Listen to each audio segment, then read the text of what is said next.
कल रात मैं मिली उस चाँद से जिसे शायद किसी शायर ने लिखा ही नहीं, और वो चमक रहा था अकेले अंधेरी काली रात में। और वो चमक रहा था अकेले अंधेरी काली रात में, पर क्यों है वो अकेला ये किसी ने पूछा नहीं।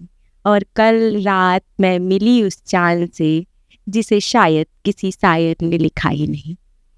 और अक्सर प्रेमी करते रहे तुलना अपनी प्रेमिकाओं की उस चाँद से। और अक्सर प्रेमी करते रहे तुलना अपनी प्रेमिकाओं की उस चाँद से, पर क्यों चाँद घटता है हर दिन घुट घुट के।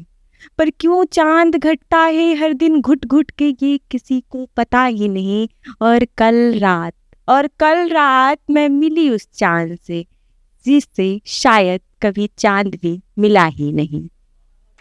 Thank you. और जब भी हम लोग में ज़्यादातर सैड होते हैं तो कहीं बालकनी में खड़े हो जाते हैं और किसी से बात करने से अच्छा समझते हैं कि हम चाँद से बातें कर लें। तो उसके लिए मैंने आगे लाइन लिखा है कि लोग करते रहे, लोग सुनाते रहे अक्सर अपने विरह की कहानियाँ उस चाँद को। लोग अक्सर सुनाते रहे अपने विरह की कहानियाँ उस चाँद को, पर क्या है उसके गहरे काले ख्वाबों का राज।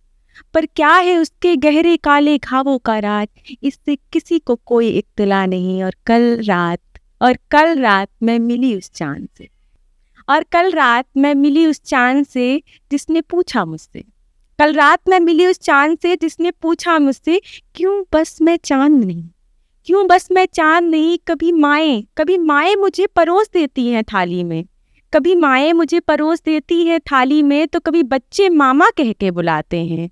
तो कभी मैं बन जाता हूँ प्रेमिकाओं की सुंदरता का नूर, तो कभी बन जाता हूँ मैं प्रेमिकाओं की सुंदरता का नूर। तो कभी मेरे दागों पर मुझे चिढ़ाते हैं, अरे मैं बस चाँद हूँ, अरे मैं बस चाँद हूँ, ये क्यों लोग नहीं बताते हैं। और मुझसे मेरा ही अस्तित्व छीन कर क्यों मुझे कविताओं में लाते हैं।